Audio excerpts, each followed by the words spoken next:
right now on Justice. Anarchy in America. You're not protecting the NYU students here, and I'm disgusted! I'm a professor! How dare you! These people say democracy only works if it works for them. This, shutting down Milo Yiannopoulos and doing whatever's necessary to do that, is our right to self-defense. Tonight, Milo Yiannopoulos, the conservative whose planned speech at Berkeley touched off this disgraceful riot, is here in studio. Plus, defying the commander-in-chief. Deputy Assistant to the President Sebastian Gorka joins me live to talk about a judge's decision to halt the president's travel ban. And later, fireworks in February. Disagree. No, but you don't know my views. You don't know my views. You don't know my views. No, this is a free country. I headed out for street justice and had to referee a political street fight. And wait until you see what happened when one of them tried to take me on. I'm not a honey, I'm a judge, sweetheart, so stop. I'm the judge, and justice starts now.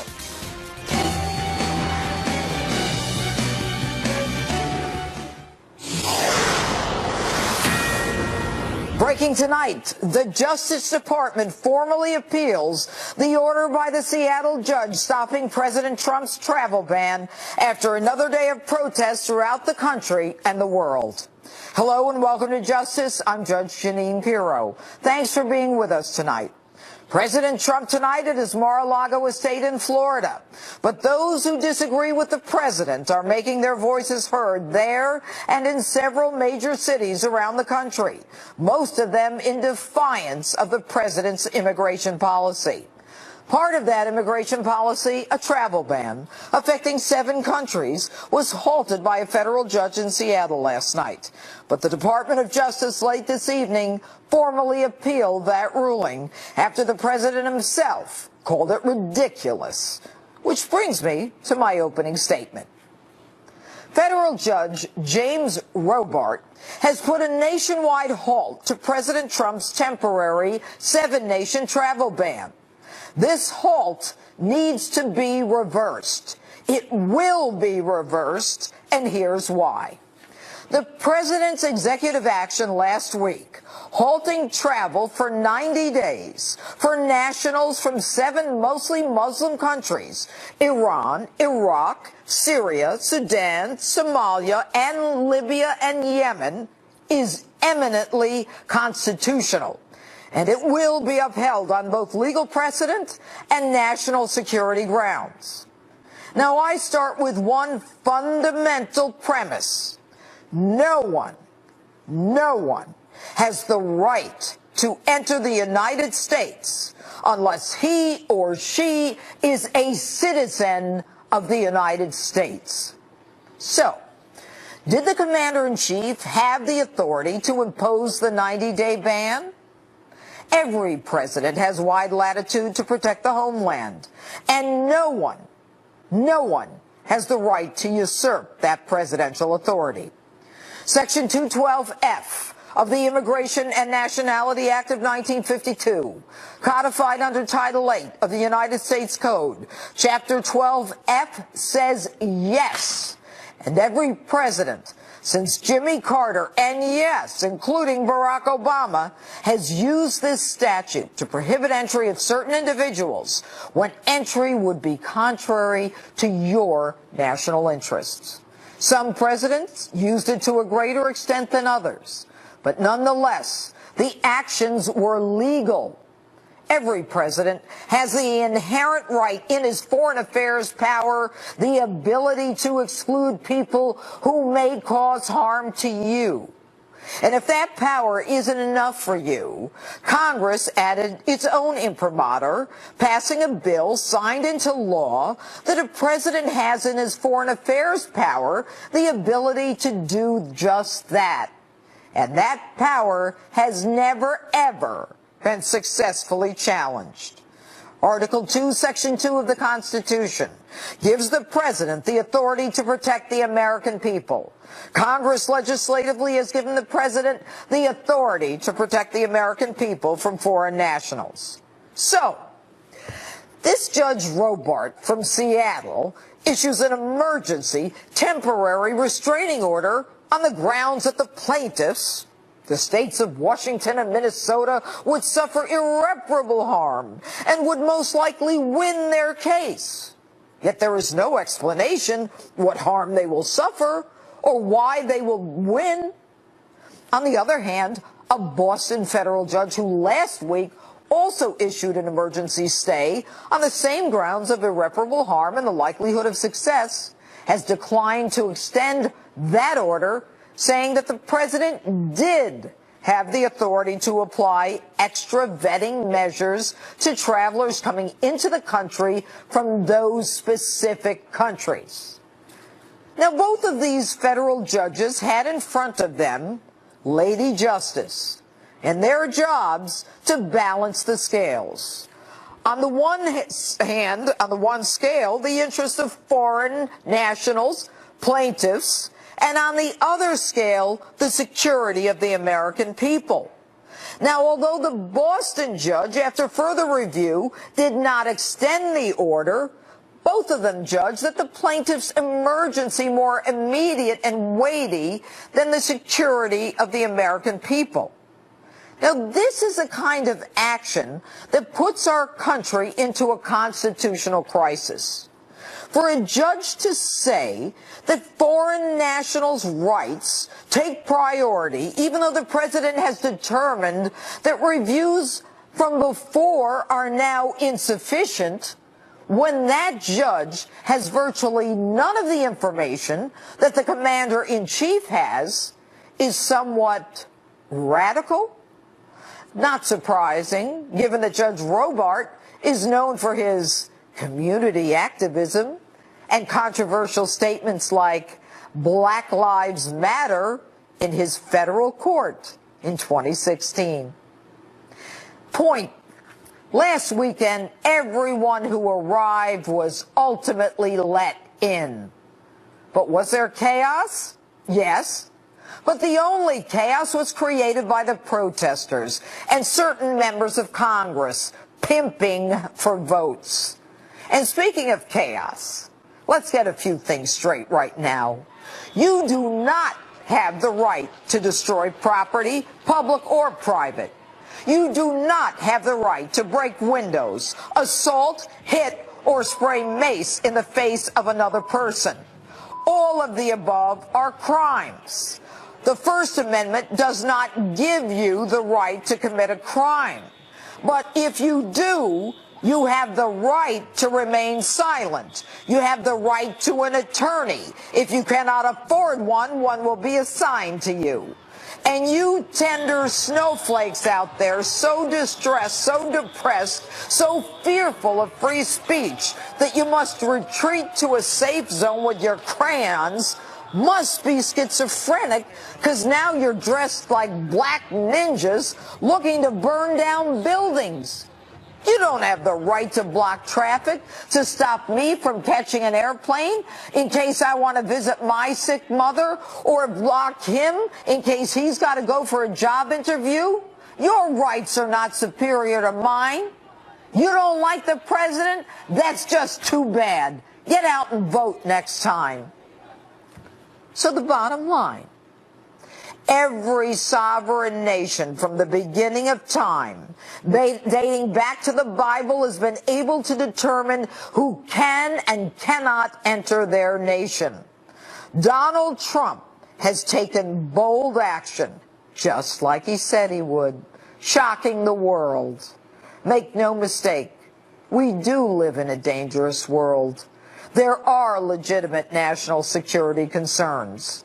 And for some judge in Seattle to suggest that he is in a better position to evaluate the equities between some foreign nationals and the national security concerns that we have for the American people is not only egotistical, it's just plain wrong.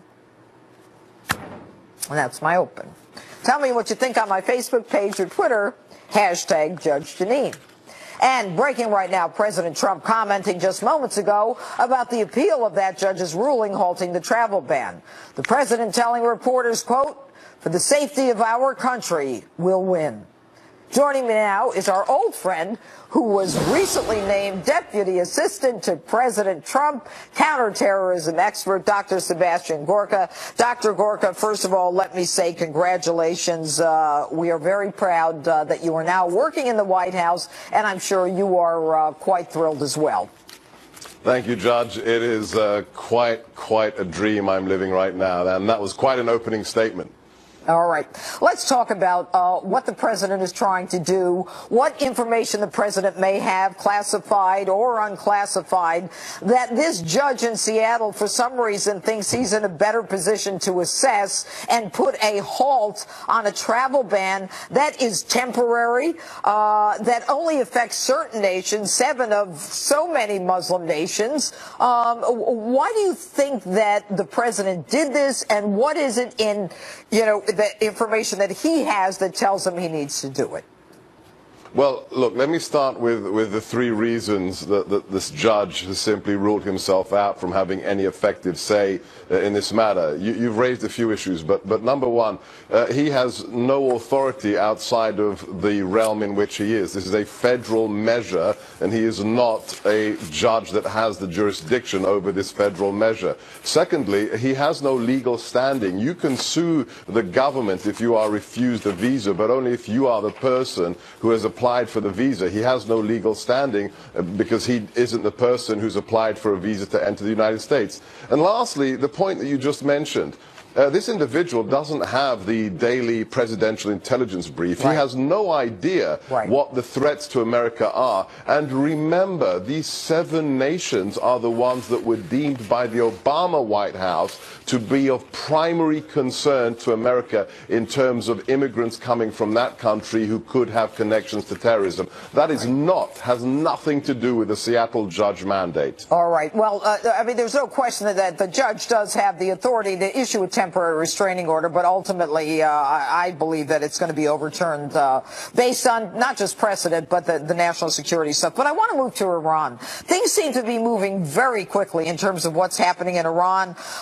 The president saying on Thursday that the Iran missile test will not go without a response, that they're formally being put on notice, and then Iran insists that they're going to continue with their ballistic missile tests. What's going on, Sebastian?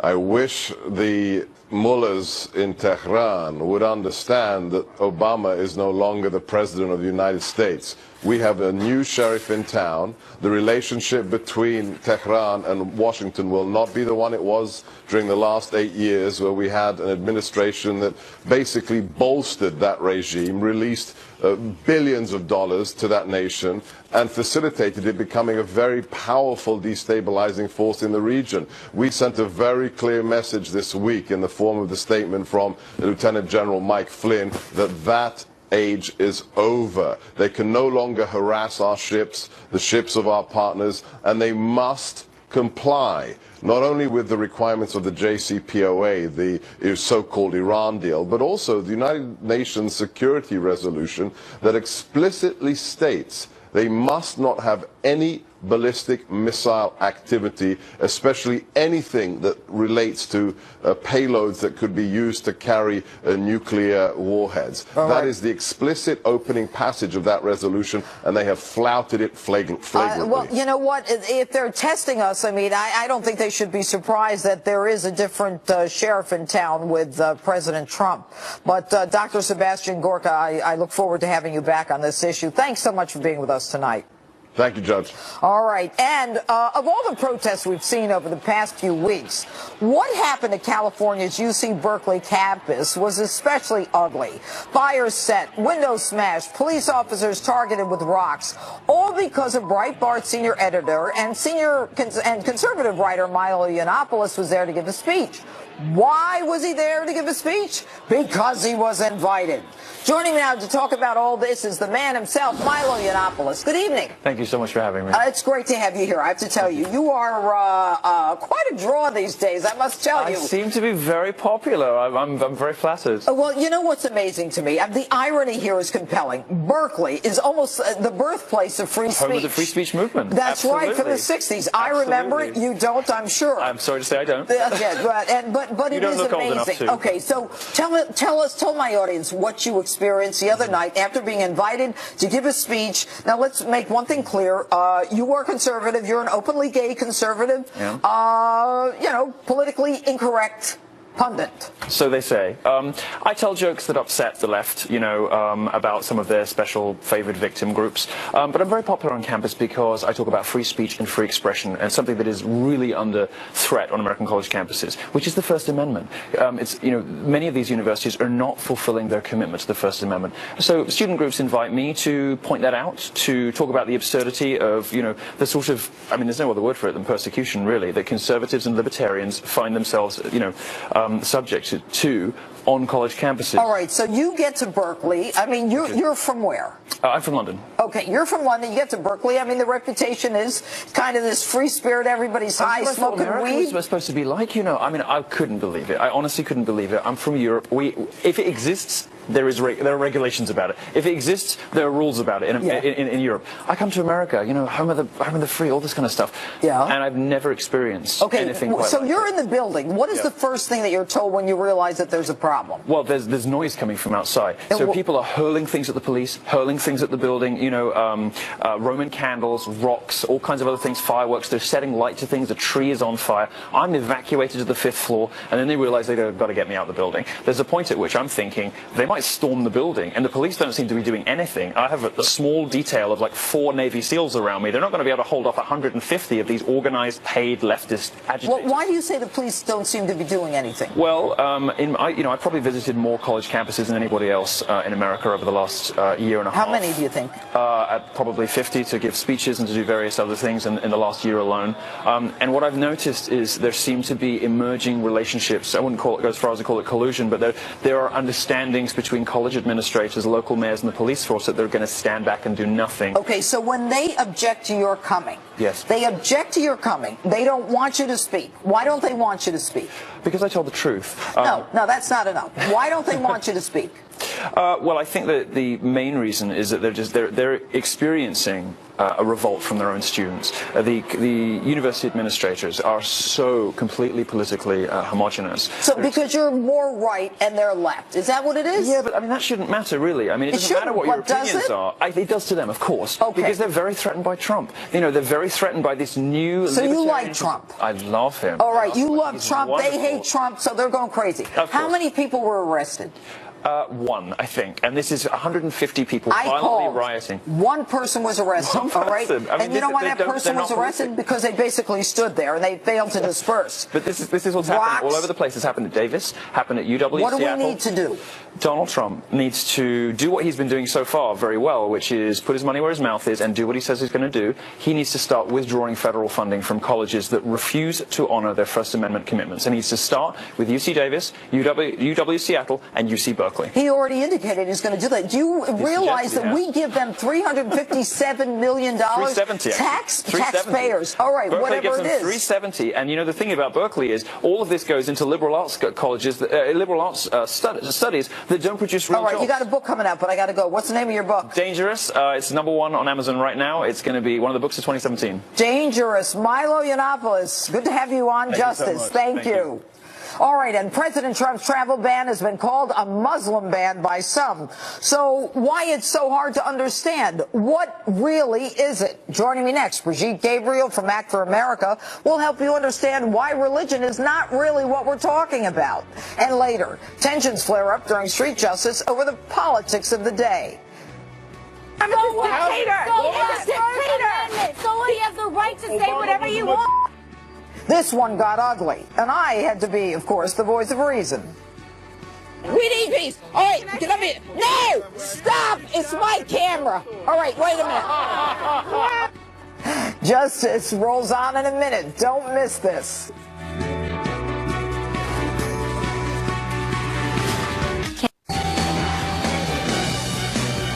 President Trump's travel ban has sparked nationwide protests. Why is it so hard for people to understand what this ban is and what it's not? Joining me now to talk about this is Act for America's Brigitte Gabriel. All right, Brigitte, why is it that people are automatically assuming that this is a religious ban?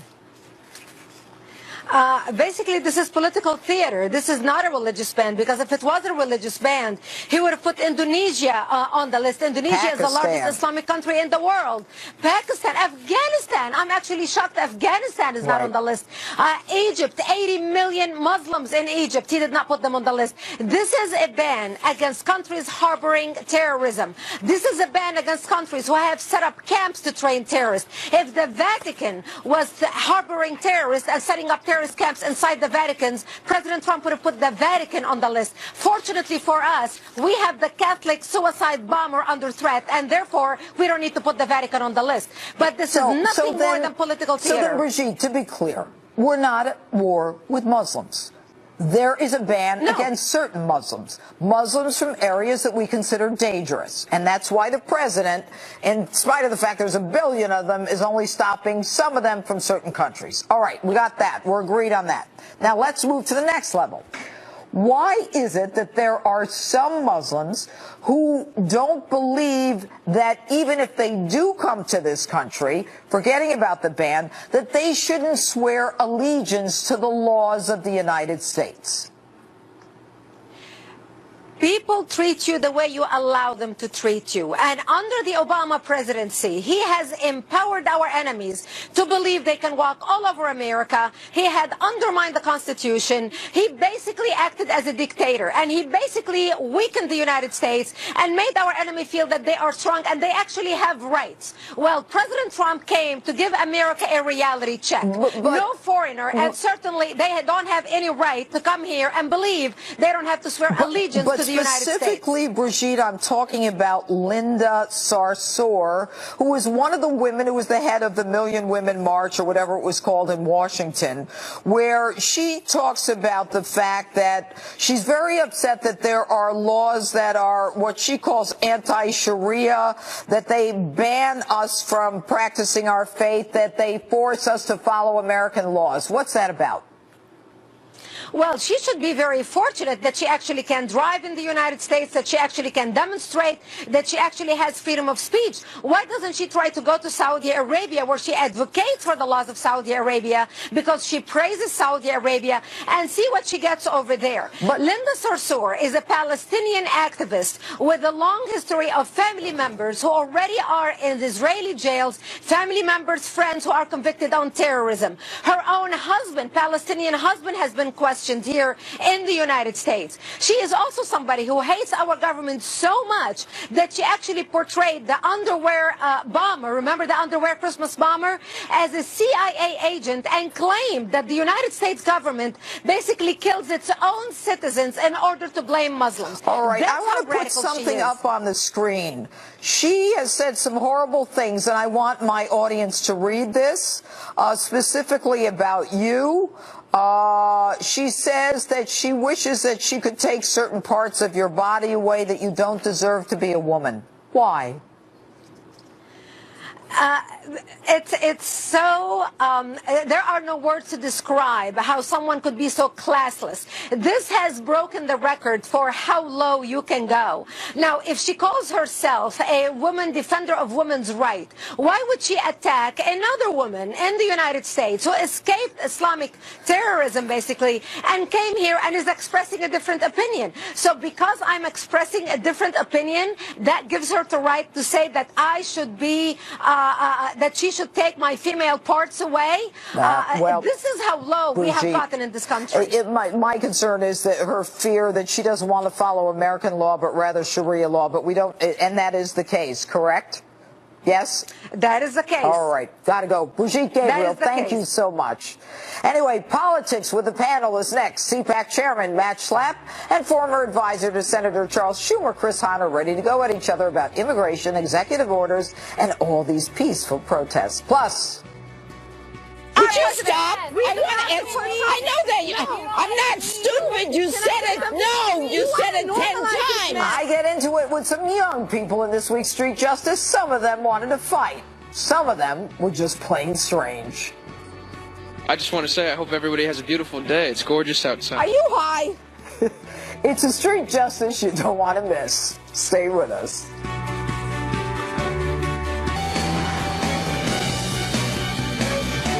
President Trump reacting tonight to the appeal of that ruling halting his travel ban. Quote, for the safety of our country, the president says, we will win. Here with me now, CPAC Chairman Matt Schlapp and radio show host and former aide to Chuck Schumer, Chris Hahn. Thanks, guys, for being here. All right. What do you say to that, guys? For the safety or for the sake of our country, we will win. Matt? Yeah, I think the politics of this, and don't mistake the fact that there are politics involved in this, even though it's a federal judge that has stopped the implementation of this order. The politics are terrible because, you know, literally the whole reason for the Trump executive order and for this temporary review is so that we don't have terrorists come to this country. I pray to God that nothing happens during this period of time. Chris, I pray to God we're safe.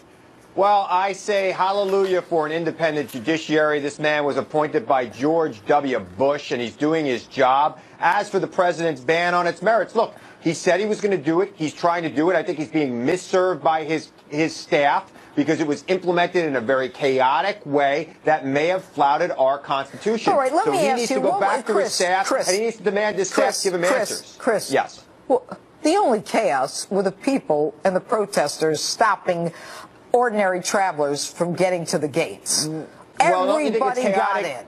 Come on. Don't you think it's chaotic? People with green cards in the air being harassed at an airport. Being harassed? And people at the They airport. weren't harassed. People at the airport not really knowing. Chris, do you know how many Americans have to wait in line to get on an airplane?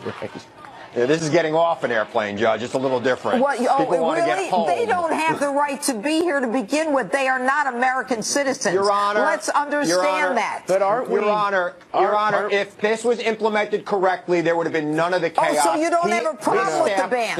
You don't have a problem with the ban? You have a problem with the implementation? I have a big problem with the ban, but I have a bigger problem with the way it was implemented. Go ahead, look, Matt. he got elected president. He said he would do this. I think let's look at what this was. There are 7 countries. They're called the T7 in commercial circles because it is very hard, almost impossible, to do business in these countries because terrorism is laced in the whole fabric of society, and they are a huge problem. And the policy simply says that what happens on the commercial side of things should be reflected in our immigration policy.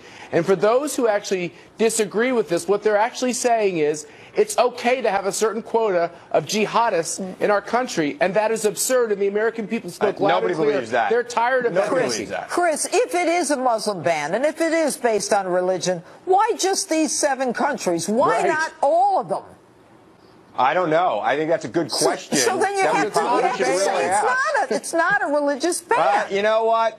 You know what? We don't know all the answers because this is so poorly implemented. And quite frankly, the president's staff should have called the Department of Homeland Security before they called the press about this ban. Hey, you know what, guys? I worked 4 years in a White House. It's always woulda, coulda, shoulda. You could always do it a little bit better, but it's the policy that matters. Your White House implemented things. I didn't always agree with their policies, but they implemented them correctly. Chris, what is the irreparable harm that Minnesota is going to suffer? That this judge, who actually spouts off about Black Lives Matter, he's a community activist. What does he think he knows that he puts himself on a level with a president where none of these cases has ever succeeded?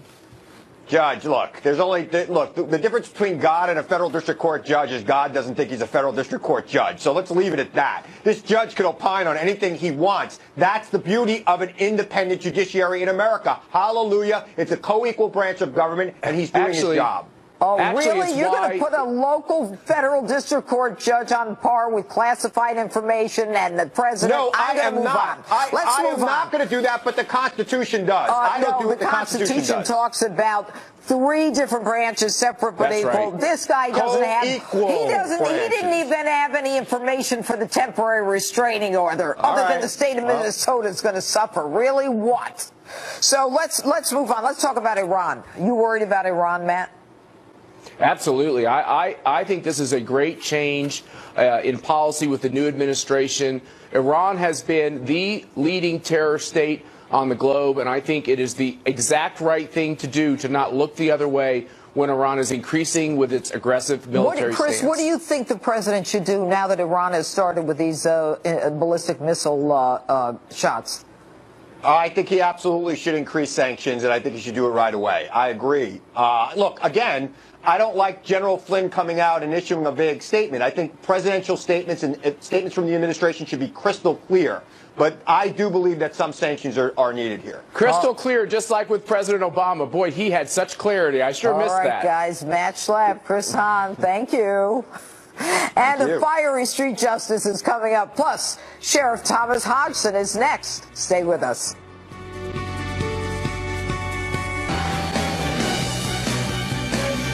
Mayors in several major U.S. cities are defying President Trump when it comes to illegal immigrants and sanctuary cities. Joining me now is Sheriff Thomas Hodgson of Bristol County, Massachusetts. Sheriff, thanks for being here. Now, thanks for having me, Jeff. It's good to have you back. And we've talked to you a lot on Justice about the issue of illegals and crimes that are being committed. But it seems that with the election of President Trump, more and more mayors are telling the police chiefs and the members of their community that, you know what, don't worry about it. You're going to stand down and you are not going to work with federal authorities. And let me make one thing clear. People are always talking about the 10th Amendment, anti-commandeering and all that stuff. We don't expect local authorities to do the job of the feds. But that doesn't mean that you cannot, as a local official, give us information. Correct? That's correct, Judge. All right, good. Now, President Trump has indicated he's bringing back secure communities, which is a sharing of information. And by the way, he's also starting a victim program for victims who have been victimized by illegals. And he's going to be putting out statistics of victims who have been harmed by illegals in sanctuary cities. So what is the benefit to the politicians who are telling their chiefs that we don't want you to to work with the feds on this if they want to deport an illegal criminal? And what is the benefit to a police chief who has spent his life or her life fighting for crime victims? Well, in these sanctuary cities, the benefit to the elected officials is all about politics. It's about votes. It's about the families who are there who have illegal members that are coming into their communities. And these mayors and elected officials using this sanctuary city policy as a way to try to garner votes in favor of them. So they're pimping for votes. Let's talk about the police chiefs. You're a sheriff. You're different. But a police chief has spent his life, and I've worked with enough of them. I had 43 of them when I was the DA. All right? Each one is autonomous. They, after all the years that they have fought to put criminals in jail, going to say, gee, you know what? I'm going to let this illegal skate. I'm not going to let this American skate. What is that about? You know, Judge, I think it has a lot to do with the fact that these police chiefs are hired by mayors. Their welfare is dependent on that. But, you know, that's more troubling to me than anything. When we have police chiefs or people in law enforcement saying we're going to allow a certain class of people to be forgiven from abiding by our laws, knowingly that they're violating those laws, to me, it doesn't get any worse than that in law enforcement, and we can't have that. Frankly, I think if we're going to really start to put an impact on this problem, and I commend President Trump for everything he's doing on this issue, he's coming at it the right way, but I will tell you, yeah, maybe you have to take some monies, but some of that might impact some of the people in the community. But if you really want to make an impact and you want to see these sanctuary cities shrivel up real quick, start issuing arrest warrants on these elected officials who are also trying to become a special class of people that don't follow the law. So what you're talking about is filing a federal charge of aiding and abetting conspiracy, making them complicit in basically harboring these illegal aliens, not just for being illegal. That's not what we're talking. We're not talking about the guy who's cleaning a house or raking the lawn. We're talking about the criminal illegals who commit crimes in this country, correct? Judge, absolutely, Judge, and it's clearly spelled out in the federal law under Title 8, Section 18, 1324, and it even even spells out elected officials. So it's up to 5 years per alien that you would attempt to harbor or conceal. We need to send a strong message. And you never know what's going to happen under President Trump. Sheriff Thomas Hodgson, thanks so much for being with us this evening. Thanks for having me, Judge. Great to be here. And next, street justice is supposed to be funny. So why was everyone screaming at me this week? Watch the fireworks next. Hey, ready for the big meeting? And this week for street justice and found a lot of young college students. All I wanted to know was what was going on in America with all these protests. But as sometimes happens, I got more than I bargained for. What's going on in the world? Why is everybody protesting? Our rights are at stake. What rights particularly? Freedom of speech. Do you feel safe? Yes. Why? Because I love Donald Trump. Sorry, everybody. Okay, and what about all the protesters? They're right. Good for them. Why are they protesting? I think they're bored. They're not working. What's going on in the world? You feel safe? I don't feel safe, but I don't necessarily think that people should not be able to express themselves. At Berkeley, they just tried to shut down the guy named Milo from speaking. People are allowed to protest. And the guy who was speaking, he stands for a lot of things that people don't agree with. Isn't that a violation of his First Amendment right of free speech? In many ways it is. In all ways it is. I think it makes sense that people are upset. I don't think it's okay to incite violence. I don't. It's against the law, trust me. It is, trust me. I prosecuted that stuff. Yeah, it is against the law. I think it's also, it becomes very difficult when the people in power are telling us things that aren't factually accurate. Should they express themselves the way they did at Berkeley or at the airports where they stopped traffic? Yes, I feel like protesting with stopping traffic like that is the real message to really impact people and get it across. So in your mind, it has to be disruption and possibly, the burning of buildings as at UC and the disruption of traffic? That's what you're saying? That could be okay? Not necessarily the burning of buildings, but disruption of traffic I'm not necessarily against. A couple of years ago, I went back home and I had a long beard and I was stopped at the airport. Well, not really stopped. All right, you were stopped. You were questioned. Did they let you through? They did. Okay, let's get over it. What now? I don't know. You good? I'm good. Yeah? All right. Do you believe that what happened at UC Berkeley was acceptable? I believe that this man is a white supremacist. No, we're talking about we're talking about Milo. No, I'm talking about UC Berkeley. So if Milo was asked to speak at UC Berkeley, doesn't he have the right to go there and speak? Right-wing people do not have the right to spew hatred and bigotry in this country. So let's pull it back. Okay, so he was invited, but you're saying that because you see him as right-wing, he is right-wing. Wait, because you see him as right-wing, because you see him as right-wing. Wait a minute. Oh my God! Can we have a civil conversation? You want to call me uncivil? Because no, I didn't call you anything. Trump. These white people that think that they get to say I thought you were tolerant of what? I'm not tolerant. Do you know me? Do you know the First Amendment? No. There's no First Amendment. The First Amendment protects people from bigotry and hatred. The First Amendment protects free speech. Nobody has the right to speak. If you disagree, you don't know my views. You don't know my views. You don't know my views. No, this is a free country. First Amendment rule, okay? First Amendment is Free banning Muslims. I think we need the peace for all the world. First Amendment, honey. First Amendment. Go back to the Constitution. We need the peace.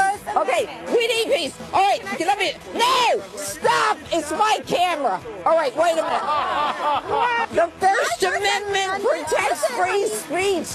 I'm not a honey. I'm a judge, sweetheart. So stop. My First Amendment I'm protects done. me from bigotry, Overruled. and discrimination. You know what? You don't know what free speech is. Oh my God. You know what? If this is what our college is doing, don't pay tuition anymore. Intolerant. What is going on campuses? Did we suddenly lose the First Amendment free speech right? To be honest, I don't know what's going on with campuses. I graduated. What the hell are you doing here? Going on a nice stroll. It's a beautiful day outside. Did you see all the lunacy going on? And on campuses, we're seeing safe zones. I mean, what is going on? It's terrible, wow. So that's what you wanted to talk about? I just want to say I hope everybody has a beautiful day. It's gorgeous outside. Are you high? No, absolutely not. I have work right now. All right, good. Good to talk to you. Thank you. Thanks. We'll be right back. Friend me on Facebook, follow me on Twitter, and on Instagram at Judge_Jeanine. So tomorrow's the Super Bowl. And whether you're for the New England Patriots or the Atlanta Falcons doesn't really matter, because you need to eat chicken wings and chips and all kinds of stuff. Because I'm going to be, and then I'm going to spin. Thanks for watching. Greg is next. Gutfeld. Enjoy the weekend. Enjoy the Super Bowl. See you next week.